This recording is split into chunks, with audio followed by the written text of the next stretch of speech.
69년이란 세월이 흐르는 동안 이 바다에는 얼마나 많은 파도가 쳤을까요? 얼마나 많은 시간의 흐름들을 바다는 보고 있었을까요? 69년 전 오로지 나라를 위해 칠흑 같은 바다로 뛰어들었던 수많은 용사들은 어디에서 무엇을 하고 있을까요? 아직 얼굴에 붉은 빛도 가시지 않았을 어린 소년들을 하염없이 바라보고 있었던 작은 소나무들도 이제 그들처럼 나이가 들어 먼 바다를 바라보고 있습니다. 소년병들의 피와 땀으로 지킨 평화가 어느새 칠순을 바라보고 있습니다. 우리는 이제 그들을 만나보려 합니다.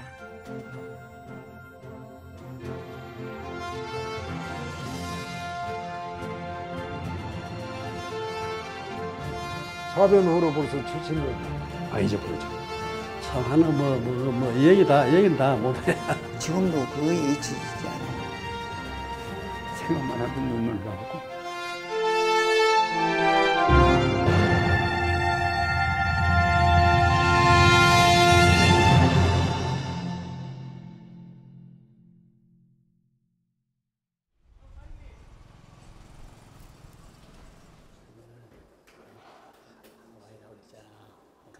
어머님은 젊을 때부터 늘 병약으로 집에 계시면서 그리 공부도 못 하시고 그 당시에는 집 살림사 하는데 이제 주로 일했죠. 그렇죠. 굉장히 온화했죠. 또 온화할 뿐만 아니라 참 점잖하고 자식이 좀 잘못해도 실수를 한 거는 늘 용서를 해주고 이제 그런 관대한 마음이 많았죠.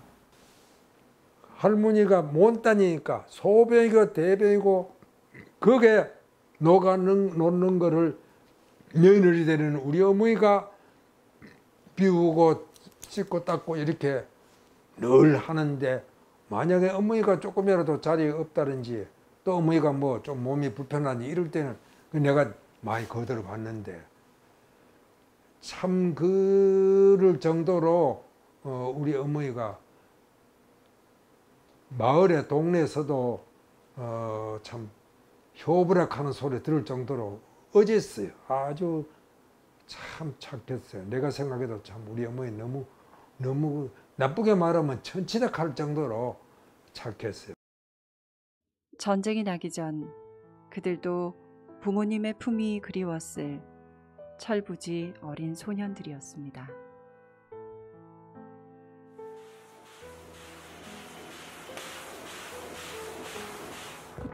(1950년 6월 25일) 일요일, 한여름 무더위가 막 시작될 때쯤 북한은 사전 선전 포고도 없이 38선 전역에 걸친 국군 방어 진지를 기습 공격하며 남침을 시작했습니다. 병력과 무기 중 어느 것 하나 공산군보다 나은 상황이 없었던 국군은 계속된 후퇴를 할 수밖에 없었고, 결국 전쟁이 일어난 지 3일 만에 서울이 점령당했습니다.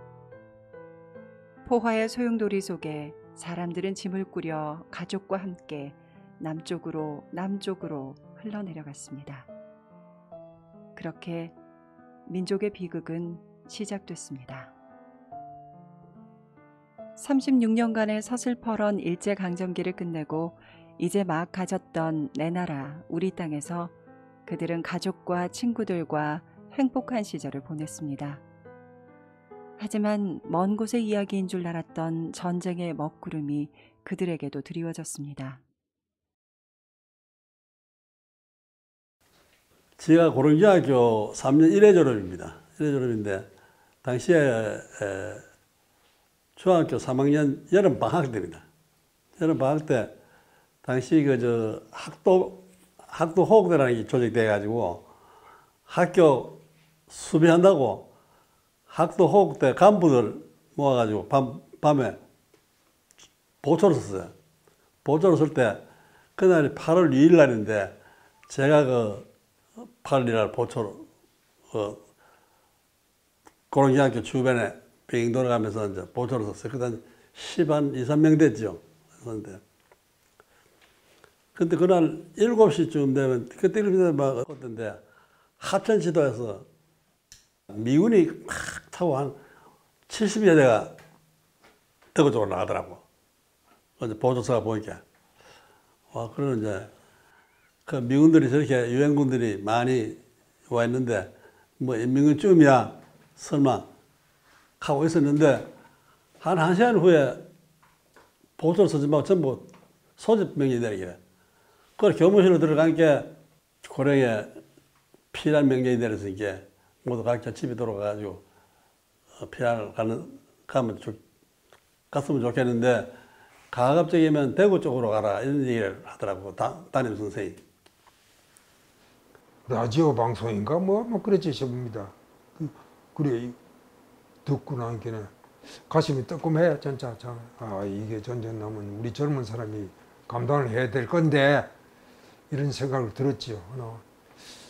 그 뭐 당하고 보니까 뭐 참 기가 차죠, 기가 차.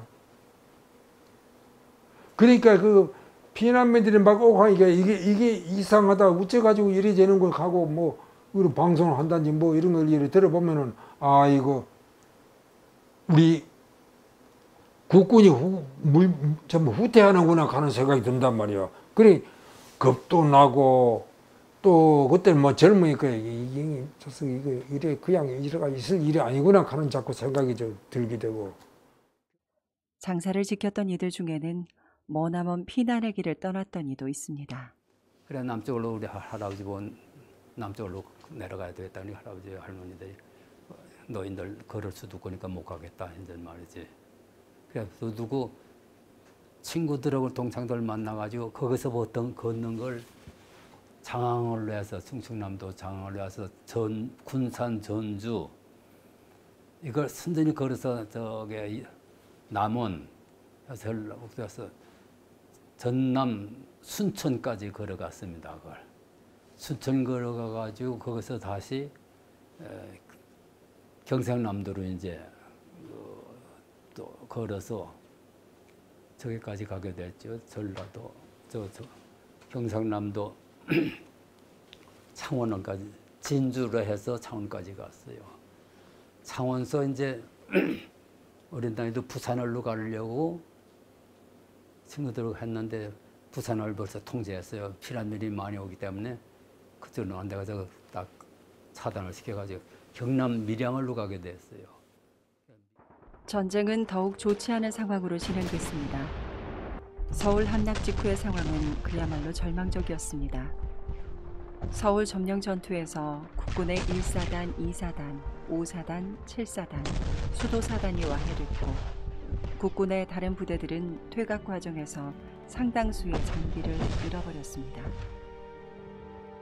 인도의 시인 타고르가 자신의 시에서 이야기했던 빛나는 동방의 등불 한국은 다시 빛을 찾기 힘들어 보였습니다.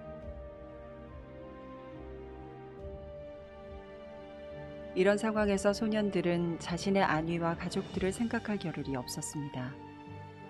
나이는 어렸지만 오로지 나라를 구한다는 마음 하나로 그들은 전쟁에 자원 입대했습니다.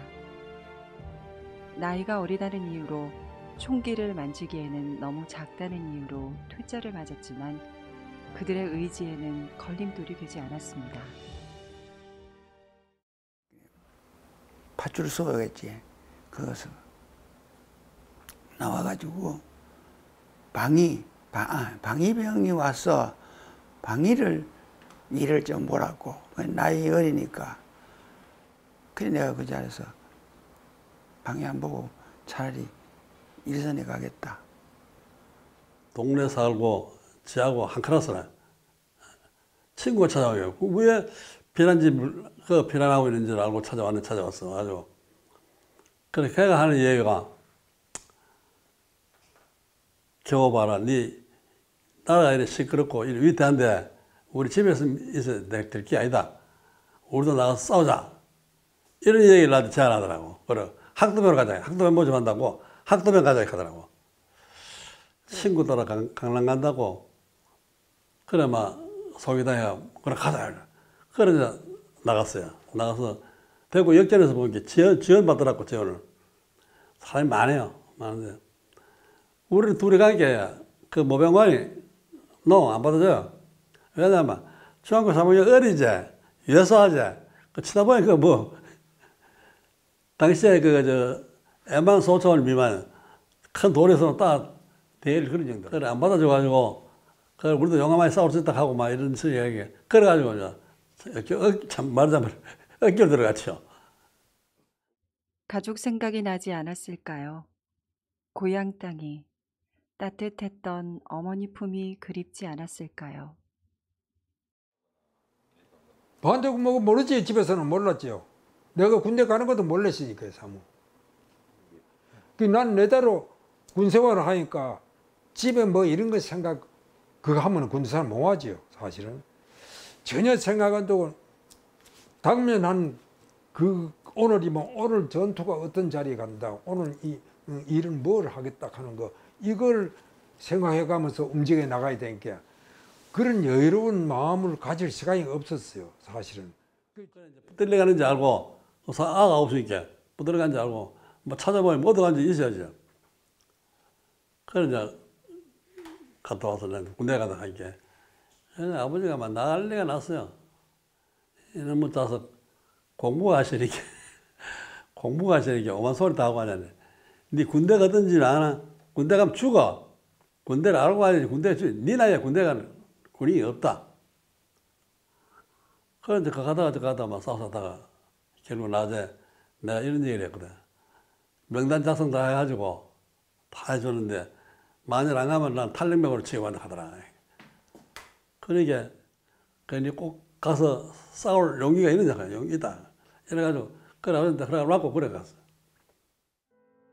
오로지 나라를 구한다는 마음으로 모인 소년들은 밀양으로 향했습니다.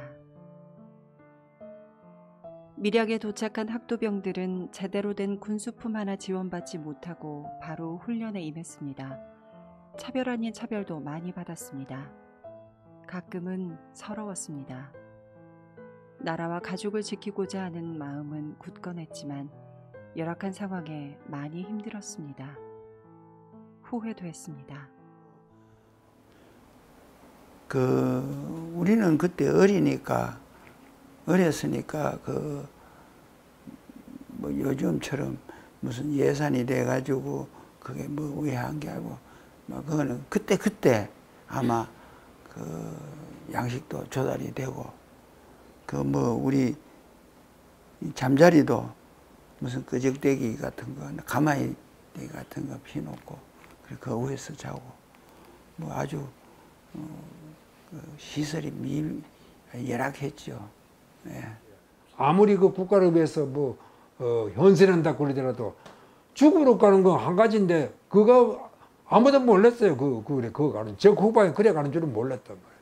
전혀 몰랐는데 참 그때 보면은 내가 그저 거는 참 많이 잊어버려지는데 그 찰나에는 왜 잘 안 잊어버리죠. 왜 내가 여기 지원했던 거 어떤 데는 그런 생각이 나는 게 날 때가 있는데 그때 하여튼 우리 부대가 참 관세 많이 받은 부대였어요. 관세 많이 받았어요. 거기서 글쎄 가니까 가만히 두 장 배급받아가지고 하나는 깔고 하나는 덮고 하는 그게 요이부 자리라. 우리 참 그런 걸 처음 느껴보니까 이게 군대라는 게 이런 거구나 하는 것을 느꼈고 참 그게 이제 우리가 기거래 그래. 그 첫날 동안에 뭐 당장 뭐 덮을 게 있습니까? 가만히 떼기를 두나 까고 깔고 하나 덮으라고 그랬죠. 그때부터는 뭐 고생이지. 그래서 군대가 이게 군대가 사실 후회도 돼요. 내가 이거 일보에 뭐 괜히 물론 뭐 전쟁 중이었으니 열악한 상황은 훈련을 받는 소년들의 목숨도 앗아가곤 했습니다. 총을 가져라. 갖고 그걸 수입을 해가지고 내 걸 만들어라. 그렇게 해가지고 그러니까 뭐 다발총 받았나 뭐 딱공총 받았나 가지각색의 총을 다 받아가지고 그 수입을 하는데 인민군이 그 총알을 장전한 채 죽은 사람들이 있었던 모양이에요. 가지가 꺼내가지고 이렇게 수입하다 오발이 아니고 거기 있던 총알들이 나와가지고 같이 이제 그 총을 가지고 둘이 죽었어요 거기서. 예. 그런 상황에서도 소년들은 친구를 의지하고 동료들을 의지한 채 오로지 고향의 부모님 생각과 조국의 미래 걱정에 하루하루를 보냈습니다. 예, 강정과이라고 그 개성학교는 대구 나는데 내하고 한동갑인데 이 친구하고 늘 같이 있다가 그때 이제 미령서 훈련 받을 때 집에 갈 사람 손들으라 하더라고요. 그 나는 가보이 별로 마음에 안 드니까 집에 가려고 손들라 하니 이 친구가 못 들게 같이 있자고. 그래야 내가 같이 있게 됐는데 그 친구가 이제 못 있고. 대한민국의 상황은 그야말로 풍전등화였습니다. 공산군은 영천과 포항까지 점령하고 경주까지 남하한 상태였습니다. 국군은 낙동강 방어선을 구축해 남하하는 공산군을 저지하고 있었지만 상황이 여의치 않았습니다. 그리고 1950년 9월 14일 소년들은 역사의 큰 물결 앞에 섰습니다. 비바람이 심한 저녁이었습니다. 그때는 그 전날 편성을 하고 그 다음날 그 앞에 집합시켰는데 그래서 그 당시에 제가 육군본부 직할 제1유격대 5중대 3소대 부분대장으로 제가 임명이 됐어요. 그래가 있는데 그 다음날 그 앞에 나왔더니 전법지표 써서 쭉 쳤더니 그 우리나라 그 당시 그 군대 소위 높은 분들이라는 사람 다 한쪽에 임석을 하고 국방부 장관까지 왔다 생각. 그리고 총참모장 뭐 육군모부에서 총참모장. 근데 세워놓을 대령 한 사람이 그 단상이 있잖아요. 단상에 올라가더니 너희들은 지금부터 이 나라와 이 민족을 위해서 생명을 바쳐라. 너희들이 살면은 이 나라는 이 땅에서 없어질 것이고 너희들이 죽으면은 이 나라가 이 땅에 왜 존속할 것이다. 그러고서는 저희들을 그날로 부산항구에 부산 그 저기 그 항구에로 차를 태워서 갔는데 진해로 또 우리가 밀양서 진해로 부대 이동을 했어요. 이런 게 진해에서 한 일주일 또 훈련받았어요. 훈련받고 그래 이제 출전하는데 뭐 출전하는지도 몰랐죠. 몰랐는데 이제 그날 아침에 한번 손도 발도 깎으러 갔대. 깎고 머리 잘라가지고 봉다리 해가지고 전부 그래 그걸 바쳤는데 결국 이제 죽으면 시체를 못 찾으면 그걸 집으로 돌려준다고 그래서 한번 한 것 같아요.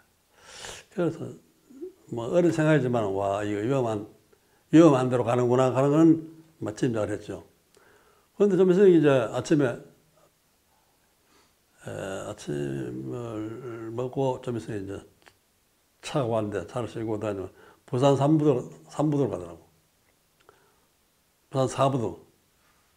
그 4부도에 내려가지고 있으니까 그때 이제 우리 군대 가면 이제 전투에 가면은 다 죽고 이렇게 가는 돈 내가지고 뭐 그 당시에는 술을 못 먹게 엿도 사 먹고 과자 사 먹고 막 이래가 부도에서 그냥 훈련 시킨 대로만 하고 그저 가자면 가고 가라면 가고 이랬죠. 뭐 우리가 그 내용 설명도 안 해주고 단지 갈 때에 그 작전국장이 그 대령인데 강문봉 대령이라고 여러분들이 가서 희생함으로 해서 이 나라가 이 나라를 구할 수 있다.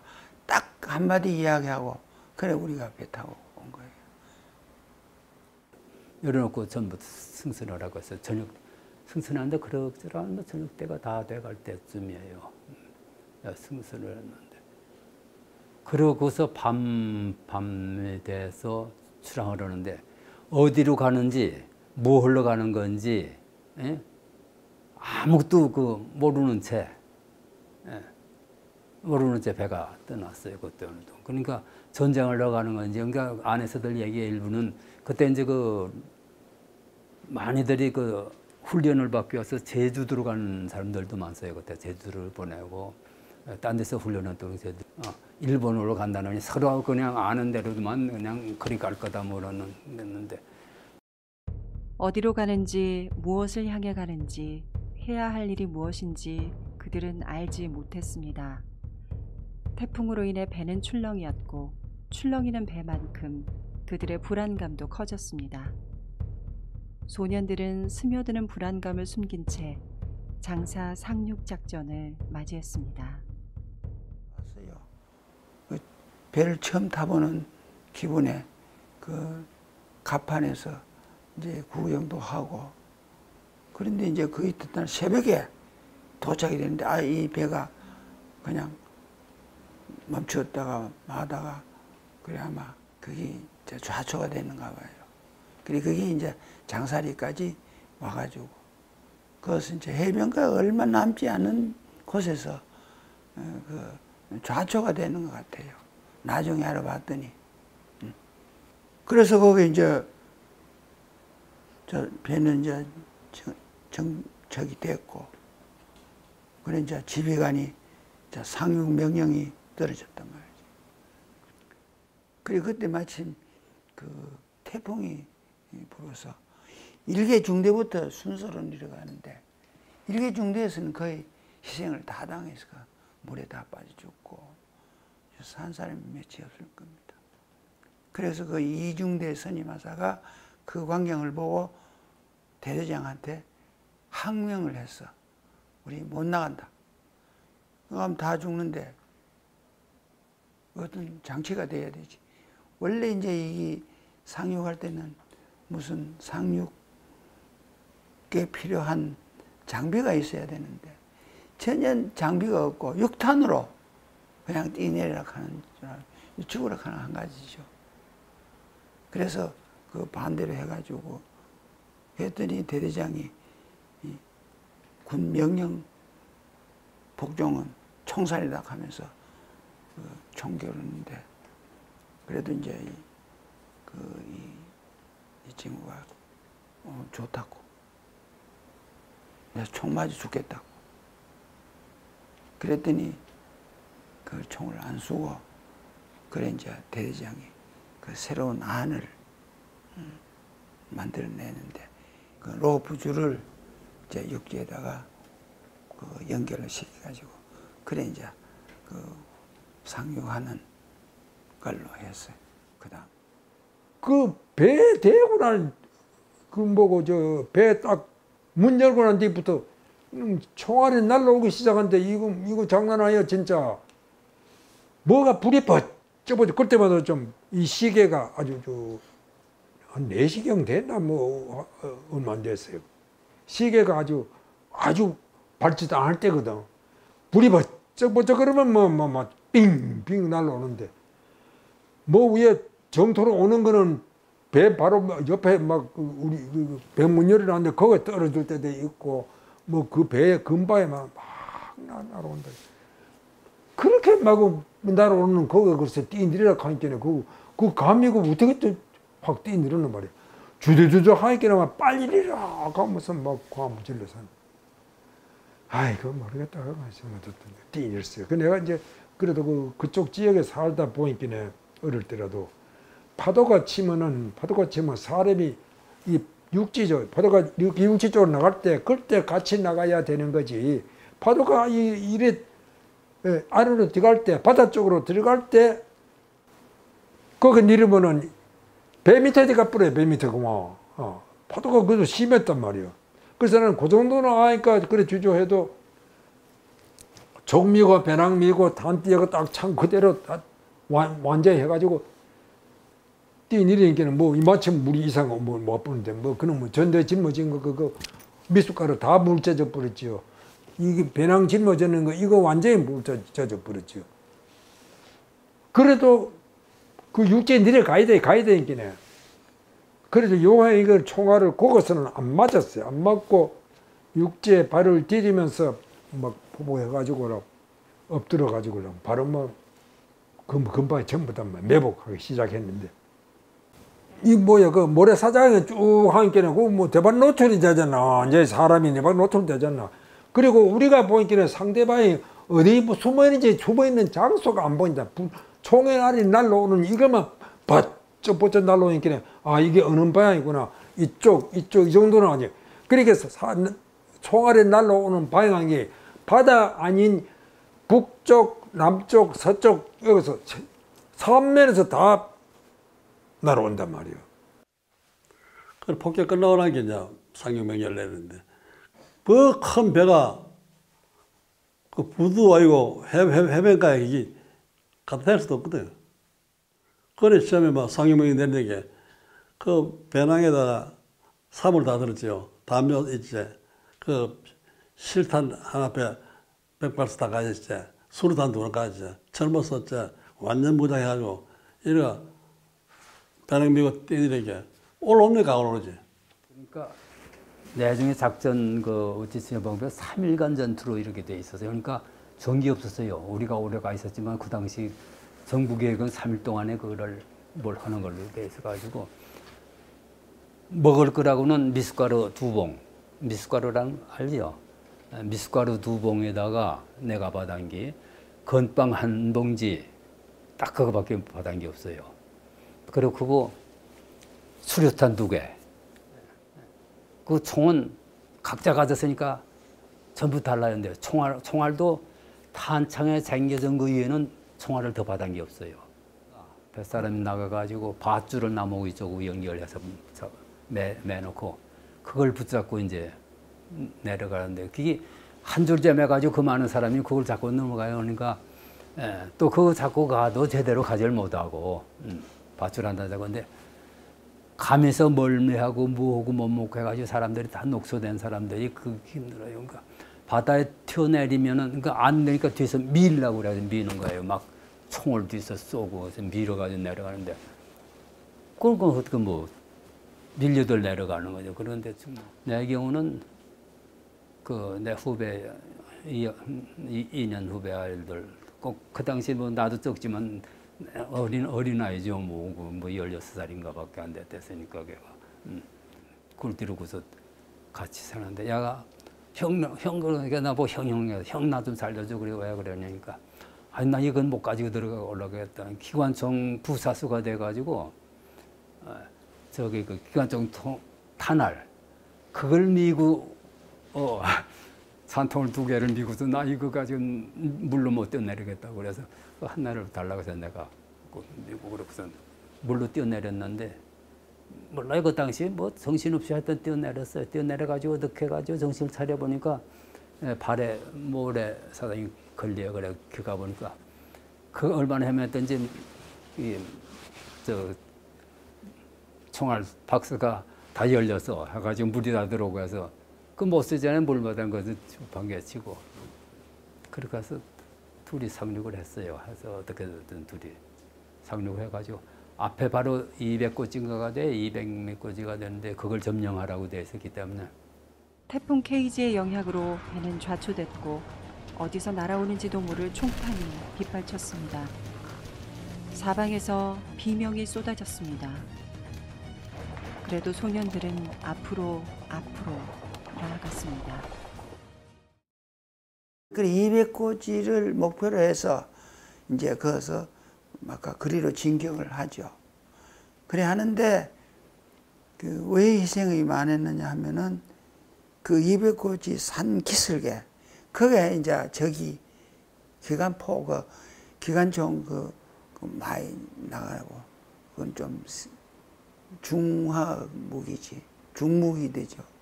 그거 가지고 그냥 하니까 백사장에 은폐물도 없는데 그 희생 많이 당할 수밖에 없죠. 우리는 무슨 그것도 모르고 이래 있다가 마구잡이 그 총알에 그거를 하고 있다가 그래 아까 이야기하듯이 이제 그 호를 파고 이제 자기 나름대로 은폐를 하고 있다가 그래 이제 나중에 그 미 해군에서 한포에서 한포 사격에 지원을 받아가니까 그 이제 총알이 안 날라왔어요. 그래서 그 틈을 이용해가지고 이제 진격을 해가지. 드디어 772명의 소년 병사들은 북한인민군 2군단의 주요 보급로를 차단하고 인천 상륙작전을 막기 위해 진격하는 적군을 저지시키는 데 성공했습니다.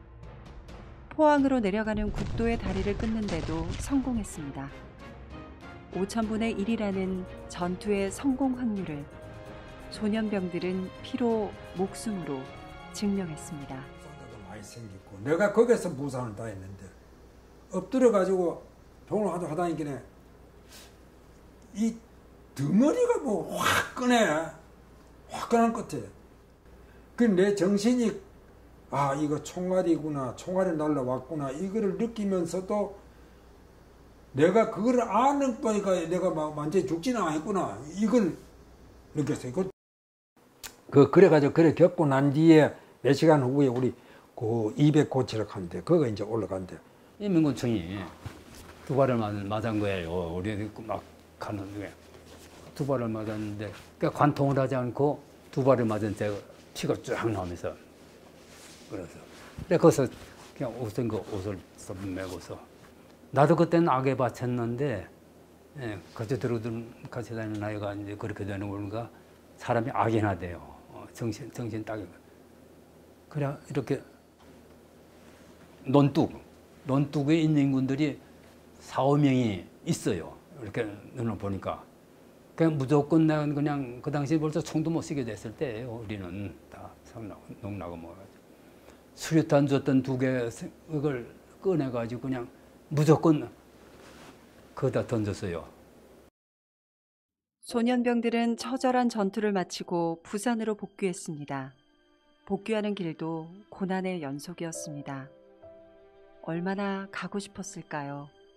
얼마나 고향 땅이 그리웠을까요? 장살이 들에 피기 시작한 고마리꽃은 그런 소년병들의 마음을 알았을까요? 밧줄이 하나 내려오니까 그 전투지게니까 완전히 내리지도 않고 공룡에 놔두고 그 밧줄 밑에 이렇게 발 이렇게 끼어 들어가고 이렇게 잡으니까 대대장이 타니까 탁 그렇게 한 채 끌고 그냥 헬리콥터 없어지대요. 그 후에 얼마 쓰니까 다시 대대장이 나타나서 헬리콥터 타고 와서 내려왔어. 이제 우리는 상황 종료가 다 됐는데 너희들을 이제 구하려고 부산에서 내일 배가 떠난다. 그러니까 그때까지만 살아남아라. 그러든지 그쪽으로 살아남아라.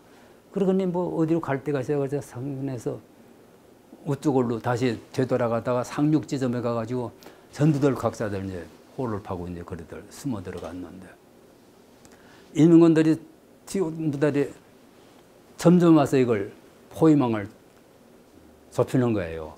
주면서 그냥 바다를 우리는 뛰어야 이제 그 다음엔 바닷물밖에 없는데 갈 수도 없는데 그 속에들이 있는데 사람들이 저 포위망을 좁혀가는데 근데 거기서 신기한 걸 봤어요. 그 미군 쌕쌕이라고 했는데 그 제트기 이거 오더니 기관총으로 총을 쏘는데요. 와 아군과 적군 사이를 어떻게 구분해가지고 그냥 그 인민군 쪽으로 우리 있는 쪽에는 전혀 참 그런 신기한 우리가 봐도 정말 죽을 걸 사면서도 봐도 신기해요. 근데 이제 살았다는 식으로 그러니까 여자들이 그냥 후퇴를 전부 해버려요. 근데 기기 계속 그러면 좋은데 비행기가 한 번 와서 그러고 나면 걔들 그냥 멀리 쫓아보내고 난 뒤에 나중에 없어져요. 비행기가 또 딴 데로 가버려요. 우리가 저거 했어요. 다시 그 끝나고 처음에 우리가 배는 자초가 되고 하니까 그냥 갈 데가 없는 게라. 이게 이제 뜰고 나가는 수밖에 없는 게 뜰고 물이 적고 있으니까 적고 돌았으니까 그 이거 전방을 뜰고 가야 내려간다고 뭐 꼼짝 못하니까 그래서 행군을 하다가 우리가 그 뜰고 가기 위해서 행군을 했어요. 행군 한 20미 가다가 어디 헬리콥터를 날아오더라고. 그래서 그게 어디서 날아오냐면 그 함대, 동해 바다에 함대가 걸어서 보내는 연락이 됐는가 봐. 보내는 그 헬리콥터가 와가지고 그런 타고 올라가지고 그런 함대를 타고 헬리콥터 타고 함대 가가지고 근데 함대 사령관하고 이해가 된 것이 배는 자소돼서 못 가니까 지금 현재 이 부대가 인민군 대부대를 떨고 나가지 못한다. 다 죽는다. 그 자리에 있거라. 그 자리에 흠배에 있으면 3일 후에 배가 새로 하나 올 것이다. 오면 그 배를 옮겨 타고 배로 후퇴해야 되지. 후퇴 못한다. 그래. 그 가다가 다 돌았어요. 다 돌아가지고 우리 사흘 동안 맹장사가 있어. 흠배, 그 자초된 배예요. 그 3일 후에 이제 그 배가 온 것이 조치호이라. 딱 같은 배라. 문산, 우리가 문산이고. 우리가 흠배에서 지키고 있다가 새벽 와가지고 사흘 후에 옮겨 탈 때 인민군 대부대가 온 게래. 파도 가면 밧줄이 떠요. 밧줄이 뜨면 사람도 같이 뜹니다. 그러니까 사람이 물속으로 안 들어가고 꼭 이렇게 해가지고 그냥 파도가 밑으로 들어가는 거야. 그러니까 파도가 사람과 같이 이렇게 움직이니까 상륙하는데 상당히 그래서 내가 마지막 세 번째로 탔습니다.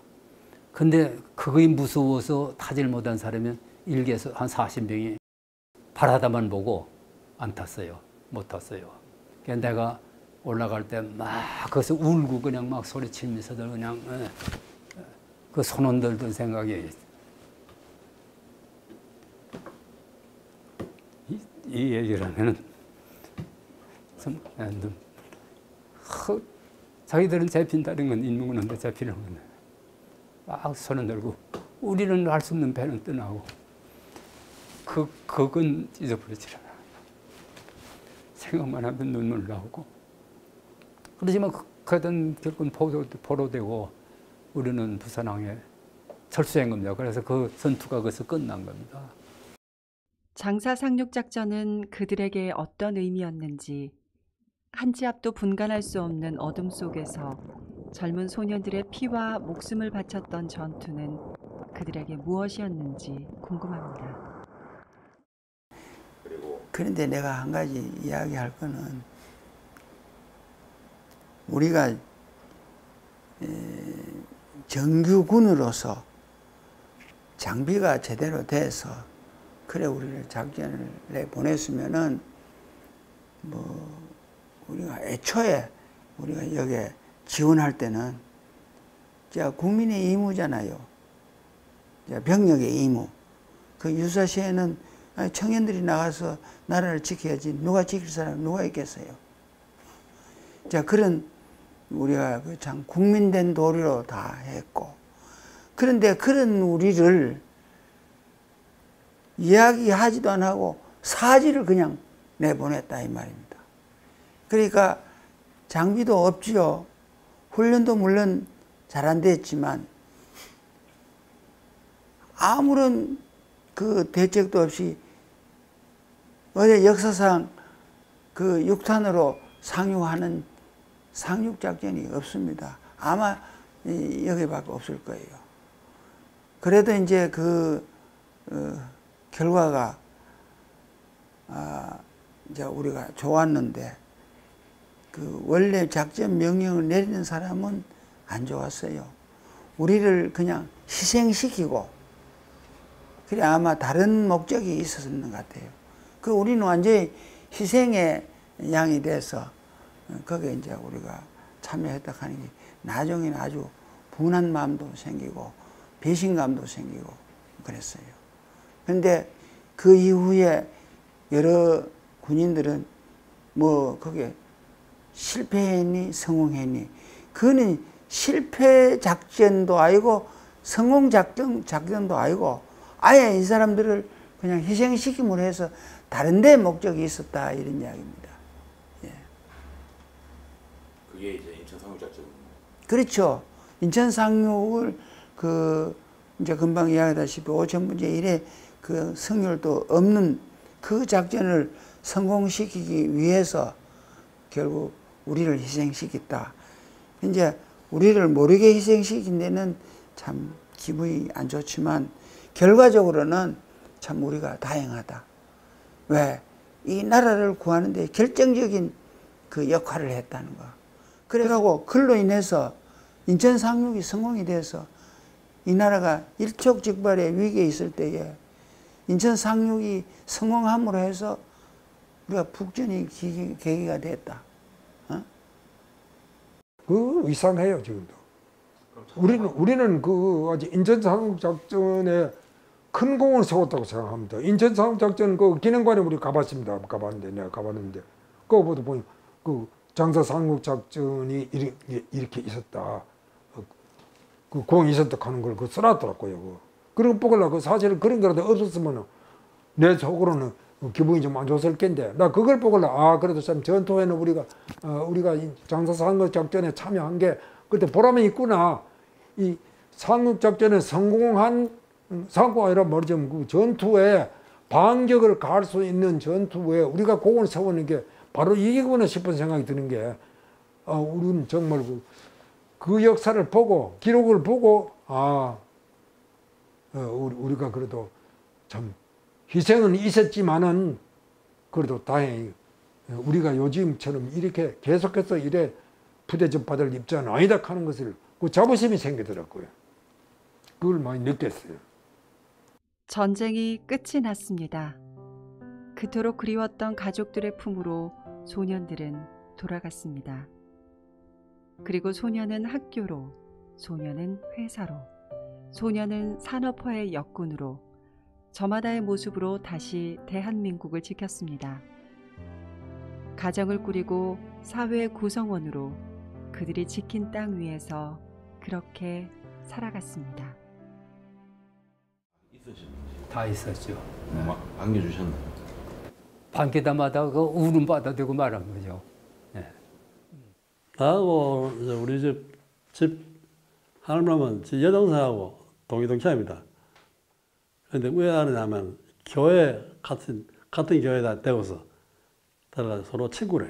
이래가지고 연결이 됐고 또 대구대학에 제가 뭐 만하겠지만 늦게 대구대학 들어갈 때 같은 동기고 우리 집 할머니하고 제대를 하고서 하기 전인데 문교부령에 의해서 6.25 때 중학교 5, 6학년은 졸업을 인정한다. 고등학교 졸업을 인정한다. 그 당시엔 6년째였지 않았어요, 중학교가? 근데 그 고등학교로 변경돼 가지고 고등학교 졸업을 인정한다는 게 문교부령으로 발표됐어요. 그래서 난 그걸 보고서 아차 됐다 하고서 바로 제가 다니던 학교가 부산에 와서 필연 나와 있었습니다. 그래 그걸 찾아가 가지고서 졸업증명서를 거기서 다 해가지고 대학을 가게 됐죠. 기억이 나죠. 그 이제 집에 가가지고 이제 그때는 이제 병도 다 거의 났었고 이래서 이제 복교를 해서 고등학교 3학년에 그때 고등학교 2학년, 중학교 5학년이 2학년이잖아요. 그래 이제 3학년에 이제 복교를 해서 그래 이제 학업을 마치고 그건 내 자부심을 가지고 내가 전쟁에 가는 것도 내가 자부심을 가지고 우리가 산업화 이룩하는데 미끄럼이 되어줬다는 것도 내가 자부심을 가집니다. 왜 그때 가난해서 학교를 못 갔단 말이죠. 그래 청소년 지도를 해야 돼. 그래 그게 사회지 그룹. 그 그룹을 통하고 그 다음에 생활 개선 그룹. 그 이제 부녀자들 그래 하고 그 다음에 농사계량구락부, 그리고 발전위원회, 이 4개의 그룹을 조직을 해서 그 지역을 이제 운영을 하는데, 그 조직이 근대화의 원동력이 됐다. 이걸 말씀드릴 수 있어요. 내가 그 철망 만드는 그 우리 친척이 그런 걸 하고 있었기 때문에 그 위에 좀 안내 받아가지고 그런 거 좀 하다가, 그 다음에 그 목재 회사에 거기 위에 좀 알게 돼 가지고 라방 수입해 가지고 뭐 가구 만드는 이런 제재소, 그 부산서 그 라방 끊는 거 합판 만들고 동명, 광명, 그때 이 회사가 적기 나가면 부산에 있는데, 거기서 그 단목 이렇게 가지고 조그마한 나무 가지고 가지고 이 제재소 하는데, 거기 가서 내가 거기다 보니까 참 우리 연애 배신에 경영하는 공장에 거기 가서 좀 있었습니다. 거기서 내 일을 참 요새 말하면 전무력하고 이런 명칭 직책을 맡아가지고 운영을 책임지고 그래 좀. 과거의 슬픔과 고난을 감추고 살았습니다. 모두 저마다의 사정이 있었을 겁니다. 피와 목숨으로 지킨 내 나라 내 땅이지만 전쟁은 지우지 못할 상처를 남겼습니다. 저는 군대 갔다 온 그런 얘기를 우리 자자는 쳐야 합니다. 막 그런 얘기를 하기 싫어요. 좋은 현상이 아니게. 섭섭하다 많이 섭섭했지요. 우리 장사상용 같은 것들은 그런 거 참여했는데, 그거는 완전히 뭐 죽으러 보내는 한 가지인데, 나중에 우리 알고 보니까 다른 부대를 유엔군이나 안 그러면 우리 한국군이나 이걸 투입을 시켜야 되는 게 원칙인데, 저 후반에 적어도 그거 상륙을 시켜가지고 결혼시키고 인천 상륙을 성공시키려고 하는 이런 그 중요한 사실은 그 전투인데, 이걸 뭐 완전히 뭐 없는 것처럼 이게 보고 한참 그 포위돼 가지고 고통 받을 때 그거는요, 뭐 엄청스럽게 지금 좀 꿈에 많이 나타났습니다. 요즘 조금 덜해요. 요즘도 어떤 데는 아주 내가 막 소름이 끼칠 정도 되는 거 무슨 좀 스쳐가다 간단 말이에요. 그건 잠이 팍 깨뿐다니까. 한동안 그 나이 조금 젊을 때는 만했습니다. 그 진짜 괴로워요. 우리 애들한테는 한 적이 없고, 뭐 애들 뭐 어릴 때 그건 없고, 요즘 이제 내가 외손자들하고 이제 손자들한테는 이야기를 했죠. 그래 외손자들이 할아버지 거짓말 하신다고, 전쟁 갔다 오는 걸 믿지를 않아요. 그 이제 중학교 다니는 학생이, 아유 전쟁을 어떻게 가느냐고. 근데 애들이 전쟁 이야기만 하면은 절대로 저는 전쟁을 안 가겠대요. 근데 야 그거는 국민의 이문데 어떻게 안 가느냐고 내가 이제 설득을 하고, 그래 나중에 이제 사진하고 이제 이런 실화를 이야기를 해주었더니, 그러냐 그때서 우리 할아버지 참 대단한 분이라고 그래 이야기. 그런데 막상 우리 아들은 그런 거 물어보지도 안 하고 할 이야기도 없었고, 이제 이런 그 내용을 잘 몰라요. 사회에서 사실은 전쟁보다 더 무서운 일이 어디 있어요. 전쟁은 막바로 내 목숨을 걸고 하는 게고, 사회는 그렇지 않잖아요. 그럼에도 불구하고 우리를 경시하고 사회에서 일어난 것부터 먼저 어떤 예우를 해주고 대우를 해주는 데 대해서는 약간의 불만이 있죠. 그거는 형평에 어긋난다. 많은 세월이 흘렀습니다. 시간이 흘러 그날의 흔적들은 사라졌지만 기억에서 기억으로 이어져 오고 있습니다. 훗날의 기억들은 장사리 소년들을 어떻게 이야기하고 있을까요?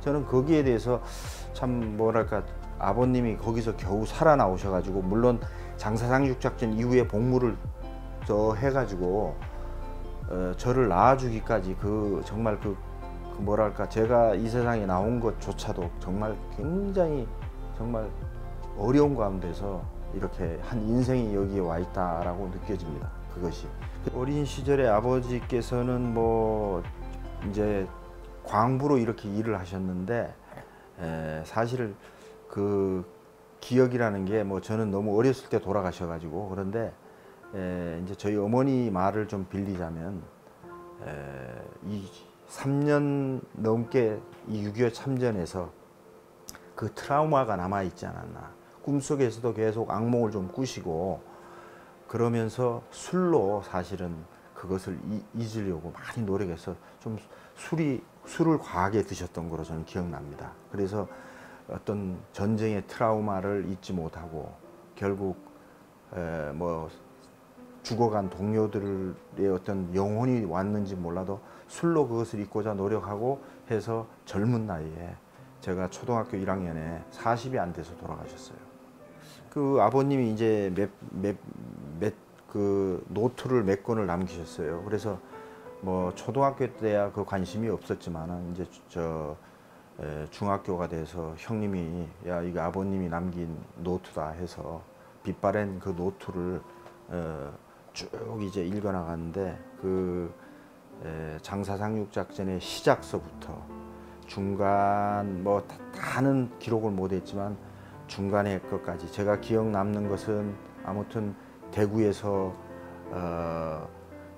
가두에 그 전쟁 학도병들을 모집한다는 가두 방송을 듣고 지원을 했고 그리고 짧은 신병 교육 그야말로 부산에 내려가서 그거 교육을 받은 다음에 바로 부산 부두에서 배에 올라타서 장사로 이동해서 그야말로 현장에 전투병으로 참가하게 됐다는 그런 내용이고 전장 상황은 뭐 일개 중대는 배 파도에 그 당시에 그 태풍이 와서 다 쓸려서 거의 일개 중대는 수중에서 다 전멸을 하고 다시 문 닫고 다시 이 중대하고 뒤에 중대들이 상륙을 밧줄을 걸고 상륙을 하고 그 적의 빗발치는 기관총이 수많은 사상자를 발생하고 아버님도 하여튼 그 해변에 도착했을 때 너무나 빗발치는 기관총에 결국 시체를 뒤에다가 몸을 의지해서 방패로 삼아서 거기에서 견뎌냈던 그런 내용들이 지금도 기억납니다. 동료들의 옆에서 총 맞고 살려줘 하는 그 목소리가 들렸다 하는 그 대목이 거기에 이제 적혀 있었는데 저는 그 어린 나이에 그걸 읽고 현장에 나도 있는 느낌이야. 아버지께서 이렇게 내가 지금 총탄의 포화 속에 있다고 생각하면 나는 어떨까 이런 생각이 들 정도로 아주 그 리얼한 그 내용들이 거기에 있었어요. 그래서 정말 인생에 정말 죽음과 삶이 왔다 갔다 하는 현장이었구나 하는 것을 느꼈죠. 그래서 저는 뭐 사실 그 아버님의 그러한 참전에 대한 국가에 대한 헌신에 대해서 늘 잊지 않고 뭐 저 자신도 그렇게 살아야 되겠다고 늘 각오를 하고 있었어요. 근데 그 모든 것이 뭐 아버님의 어떤 정신적인 영향, 물론 뭐 저보고 직접적으로 그 뭐 말씀은 안 하셨지만 어떤 것이 영감으로 오고 아버님이 뭐 돌아가셨지만 그런 것이 인생에 저한테 커다란 영향을 줘서 저는 그렇게 살아왔다고 저는 확신합니다. 딸에게도 이제 너 할아버지가 이렇게 장사상륙작전에 참전을 했고 또 아버지가 그 할아버지 남긴 일기를 보고 내가 감동을 받고 해서 막 군대 생활을 이렇게 하게 되고 지금까지 군복무를 하게 된 것이다 하고 얘기를 해줬습니다. 딸은 굉장히 거기에 대해서도 또 뭐랄까 감동을 받은 것 같더라고요. 대구에서 그때 그 학도병 지원을 한 분들이야말로 뭐 저는 정말 자기의 인생을 목숨을 바치겠다고는 생각이 없으면 그 젊은 나이에 누가 거기에 전쟁에 뛰어들고자 했겠습니까? 저는 뭐 지금 다시 그런 자리가 온다면 지원하겠냐고 하면 뭐 정말 저도 과감하게 지원해서 뭐 이 나이가 돼서 혹시 지금 전쟁에 다시 가라 해도 저는 갈 자신이 있고 그런 각오로 인생을 살고 있습니다. 네. 그 아버님의 그 사실 3년 그 군복무를 전쟁에서 다 보내셨는데 정말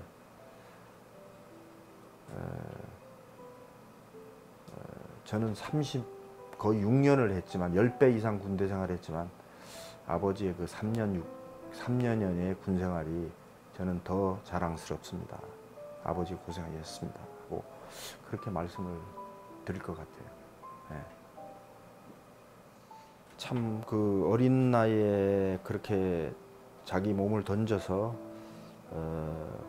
위란에 처한 나라를 구하겠다는 그 조그마한 일념이 저는 뭐 이 나라를 살린 그 아마 불길이 되지 않았나 저는 그렇게 생각하고 뭐 그분들은 어떠한 그 뭐랄까 영웅칭호로 받아도 모자람이 없다 저는 그렇게 생각하고 살아계신 우리 유족 또 동지의 우리 회원 지금 살아계신 분들에게 뭔가 참 그분들이 안타깝게 훈장 하나도 못 받았다고 생각하니까 참으로 안타깝습니다. 그래서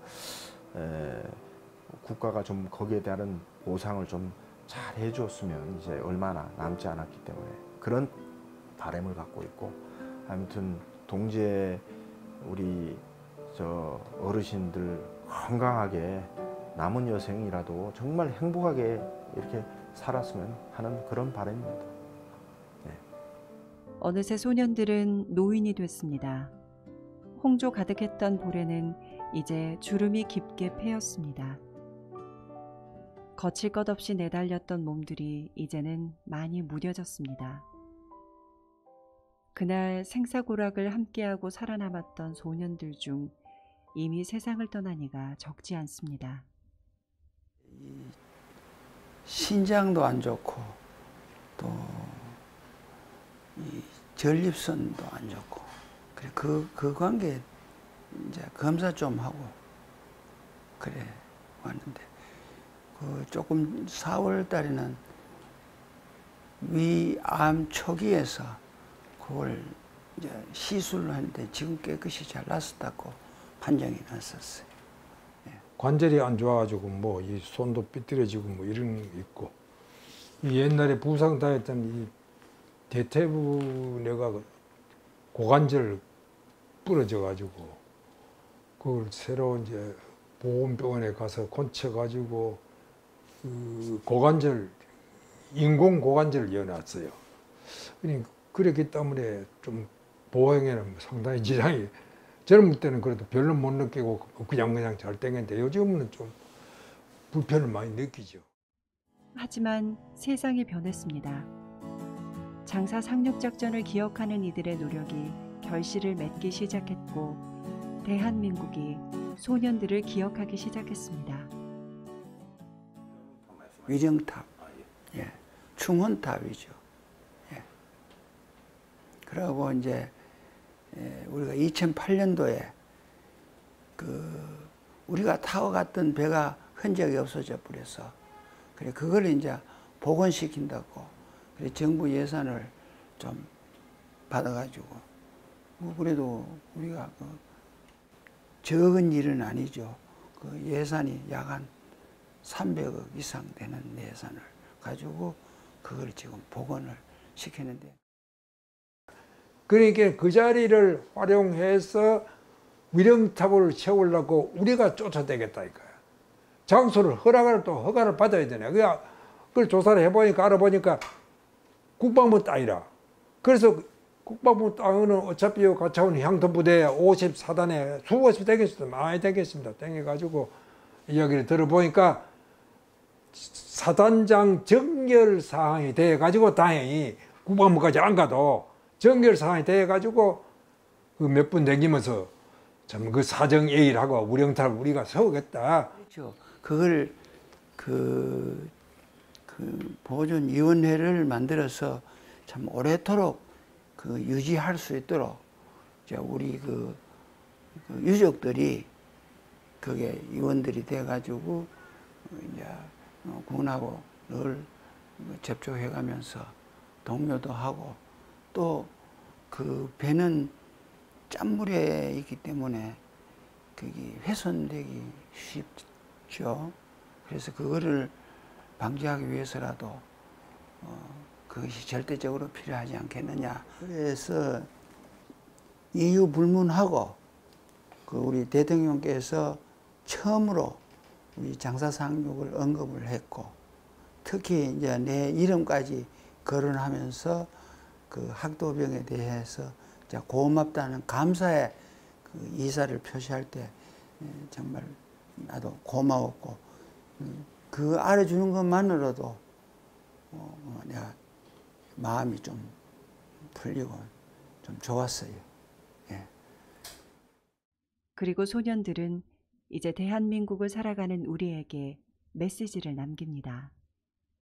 조국의 운명이 풍전등화에 처했을 때 우리는 조국과 민족을 위하여 내 한 목숨을 바쳐서 이 나라를 지키겠다는 일념으로 당시 중학교 3-6학년이던 우리는 뭉쳤다. 분연히 일어서서 철저한 전쟁을 겪으며 수많은 학도병들이 죽어갔다. 그러나 지금 누구 하나 그들의 죽음을 기억하는 사람이 별로 없다. 때로는 이러한 현실에 원망도 하고 불평도 해보았으나 조국의 안위가 위협받는 절박한 상황이 다시 닥친다면 나는 또다시 총을 들고 나설 것이다. 참 할 얘기가 많습니다만은 아무리 자기가 좋고 뭐가 좋다 하더라도 국가관을 꼭 가져야 되겠다. 이 나라를 잃고 요즘 그 방송에도 나오고 뭐 여러 군데서 좀 많이 선전도 되고 있습니다만은 지 나라 잃고 비포를 생각하다가 배 타고 나오다 죽는 게 얼마나 많습니까? 그리고 나라 없는 타국에 가가지고 그 관세 받는 게 그게 눈에 보이지 않는 관세가 그 한두 가지 아닙니다. 그런 생활을 겪고 있는 나라들이 있는데 그걸 뻔히 보면서 우리 젊은 세대들이 국가관을 가지고 내 나라를 내가 지켜야 되겠다 하는 이 신념을 가지고 살아줘야 돼요. 절대로 내 국가관 안 가지면은 큰일 난다, 큰일 나요. 어디까지나 우리 스스로 방위를 해가면서 내 국가관을 가져라.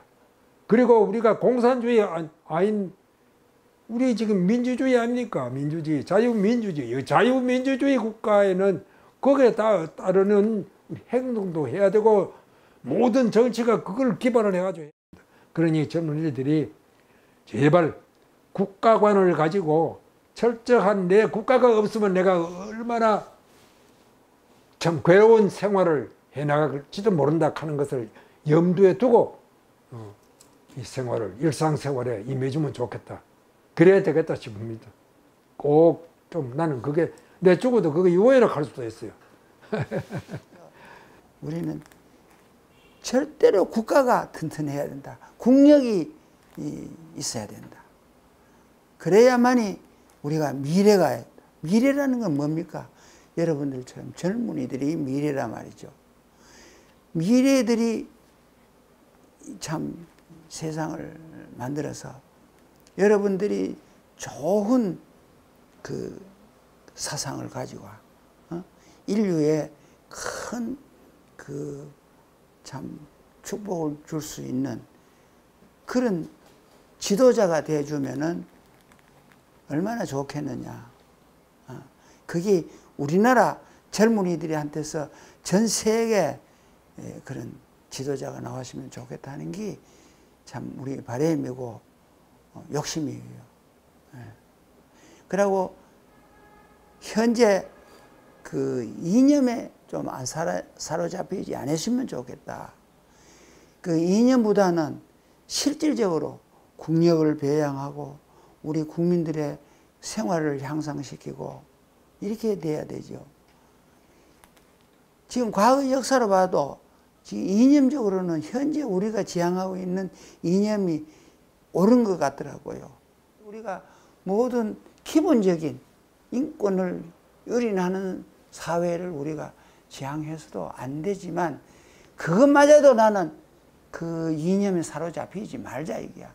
오로지 우리나라를 부하게 만들고 우리 젊은이들의 희망을 주고 그래 우리가 그래 하다 보면은 전 세계에 그 영향을 미쳐 가지고 대한민국의 이 세상에서 가장 우수한 국민이다 하는 칭송을 받을 때에 우리가 보람이 있지 않겠느냐 이런 생각이 듭니다. 풍전등화에 내몰린 조국. 자기 자신의 안위보다 나라와 민족을 위해 분연히 일어섰던 소년들. 서러웠던 훈련 생활. 처절했던 장사 전투. 소년들은 그날 자신에게 등을 보이며 뛰어가던 전우들에게 무슨 말을 하고 싶을까요? 피지도 못하고 아마 짓는 꽃인데 천지도 모르고 그저 저희만 가지고 정의롭고 그 인민군의 공산주의 남침을 막기 위해서 군대 가던 것도 모르고 가는 사람입니다. 옳은 피 보지도 못한 게 옳은 인간의 맛도 못 봤습니다. 사람의 인생의 맛도 못 보고 참 꽃다운 청춘이 살아가는 게 좀 안타깝죠. 근데 내가 제일 한 가지 문제는 있습니다. 이브에는 나도 죄인입니다. 왜 죄인이냐? 다 같이 싸우다가 포로가 돼가지고 나는 돌아와가지고 그 포로 석방에 대한 포로 귀환에 대한 투쟁을 해서 앞장서야 되는데 내가 막 내 혼자 그저 살기가 바빠서 그저 인생살이 하고 내 혼자 살기 위해서 인생살을 이게 좀 구해서 지금까지 참 70년 동안 살아나왔으니까 그 전쟁으로 인해 가지고 우리 장사에서 희생된 우리 전우들을 내가 장사에만 가면은 참 마음이 참 착잡하고 안 됐습니다. 참 말을 들을 수 있는 사람 같으면은 이 친구야 고이 참 잠들고 염려하지 말고 이 다음 일은 우리 살아있는 사람이 다 맡아서 할 테니까 편히 쉬거라 하는 말 하고 싶고 그게 그래 놔두고 있기보다는 빨리 옳게 안장할 수 있는 자리에 국립묘에 안장시켜줘야 되는 것이 원칙 아니냐 이걸 좀 우리는 기대하고 있고 그러도록 소망합니다. 이게 아무것도 모르고 가서 다들 그래서 조국을 구하겠다는 일념으로 선전했거든요. 개인적인 사생활을 생각하는 한 사람은 아무도 없다고 봅니다. 그래서 목숨을 바쳤고 그나마 가족을 아는 사람들은 괜찮은데 가족을 전혀 알지 못하는 가운데 이런 귀한 사람들이 많은 제 주위에도 여러 사람이 있습니다. 이 사람들이 과연 무엇을 위해서 형제자매들도 모르는 가운데 산화됐나 이것이 참 힘듭니다. 그러나 그 뒤를 우리가 어떻게 아무런 무슨 대책도 후원도 못하는 가운데 오늘에 이렇습니다. 우리가 나를 가면서 갈수록 이제 우리도 나이가 몇 안 돼서 이제 갈 때가 됐는데 먼저 간 전우들을 그 상태에서 그냥 놔둔 채 간다는 것 우리가 떠나야 된다는 말은 못해도 이건 마음속에 상당히 자리 잡고 있습니다. 또 이것이 현실입니다. 그래서 되도록이면 우린 지금 그렇습니다. 국가의 어떤 것을 바라도 안 했는데 그대로 편안히 보내줬으면 좋겠습니다. 네. 한마디 부탁은 내 눈물로 내가 보답을 하겠어요. 정말 눈물로 그 어린 것들이 세자 빛도 못 보고 지금 부모도 못 잡고 그런 데가 이 세상에 어디 있어요. 그래서 참 안타깝고, 내가 거기에 그 모래사장에 걸으면은 정말 그 시체를 밟고 다니는 그런 기분으로 내가 다녀요. 참 안타깝고, 참 먼저 간 우리 전우들 정말 내가 살아낸 게 오히려 미안할 정도로 참 마음이 안 좋습니다. 그렇게 거기 만일에 우리가 군번이 있었으면 그걸 다 찾았을 겁니다. 근데 그게 없고 지금 거기에 묘를 두 군데가 만들어 놔 있지만 그걸 지금 아예 찾지도 못하고 이래 지금 정말 너무 억울한 마음을 가지고 있어요, 현재. 우리도 1950년 9월 14일 한치 앞도 구분되지 않는 칠흑 같은 어둠과 모진 비바람에도 불구하고 오로지 구국의 이념으로 제 한 몸 던졌던 772명의 소년들. 동족 상잔의 비극에 꽃 한 번 채 피워보지 못하고 향기 한 번 내보지 못한 채 산화한 그 소년들. 그들의 청춘과 젊음, 목숨으로 맞바꾼 땅 위에는 오늘도 아름드리 소나무가 굳건히 뿌리를 내리고 있습니다. 대한민국은 그날 그곳에 있었던 그 소년들을 영원히 기억할 것입니다.